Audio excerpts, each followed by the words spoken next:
Okay, we've seen the thinning property of the Poisson process, and going hand in hand with the thinning property is a property called the superposition property. Now we've seen before, remember when we talked about just the Poisson distribution, we saw something that we called the reproductive property. The reproductive property of the Poisson, so recall, the reproductive property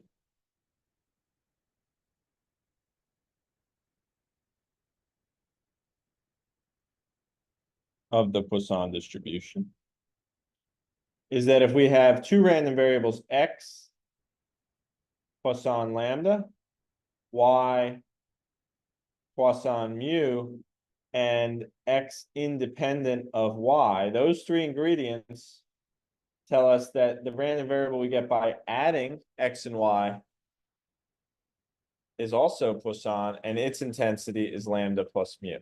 So that idea can be used to be applied to the Poisson processes in much the same way, and it's what gives us what's called the superposition property. So we think about having two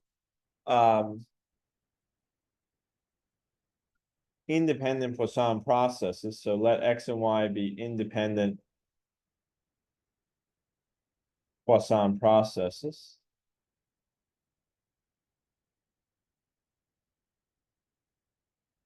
With intensities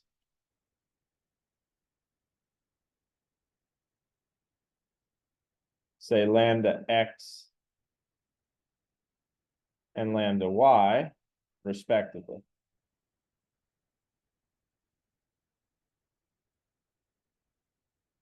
And let's let Z be the process obtained by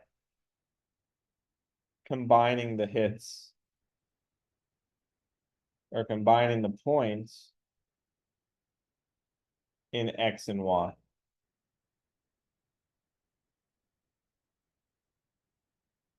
So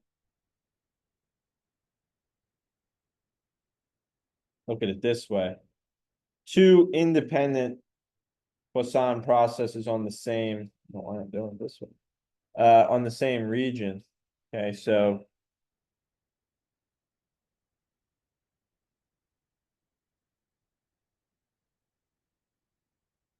it's the same region.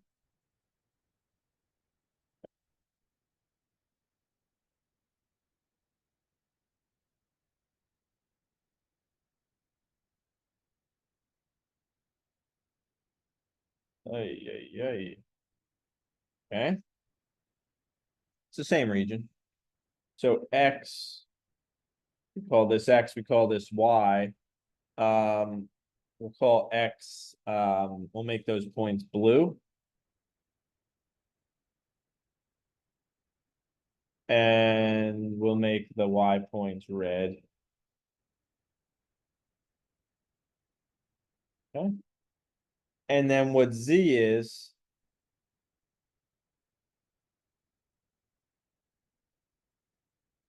the sum. We write it as the sum of X and Y. Well, it's not the sum of X and Y. It's like the sum of X and Y, but it's really just saying ignore the colors. We're going to take Z to be all the points.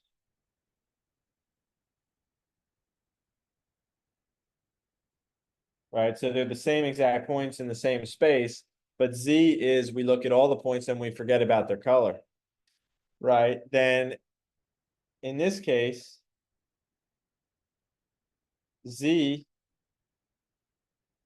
is a Poisson point process, and what do you think the intensity is going to be?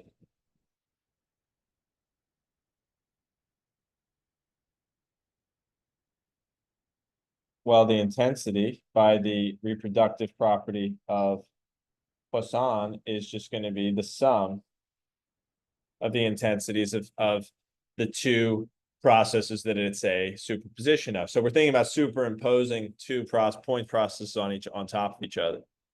So just to reiterate this, why this is true. Well, for any region B, the number of points in that region in B is the sum of the number of points of the region in X, in that region in X, and the number of in that region in Y. Well, n sub B by assumption is lambda X times the size of B. N sub B and Y is Poisson lambda Y times the size of B. And we've assumed that X and Y are independent, so the number in X is independent of the number of Y. So what that tells us is that this is Poisson lambda X size of B plus lambda Y size of B, which we can rewrite, of course, as Poisson lambda X plus lambda Y size of B, and that's for every B. And so that's the first thing we have to show is the distribution is Poisson. The second thing we would have to show is independence. So for non-overlapping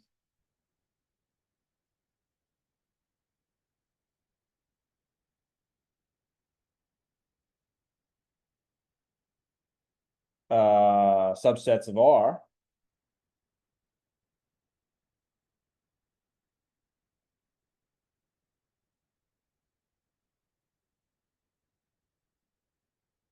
and we need these sums to be independent in Z.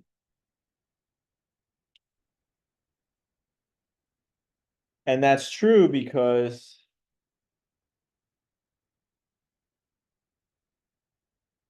these sums are made up of the number of points in each of these subregions in X and the number of points in each of these subregions of Y, which are mutually independent by assumption, right? So we've assumed on the one hand,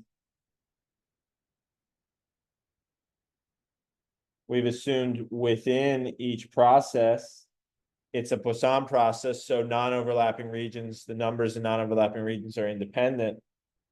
And then we've assumed that the two processes, X and Y, are independent of each other. So the pieces in X are independent of the pieces in Y, even though they could be overlapping in the same region. And so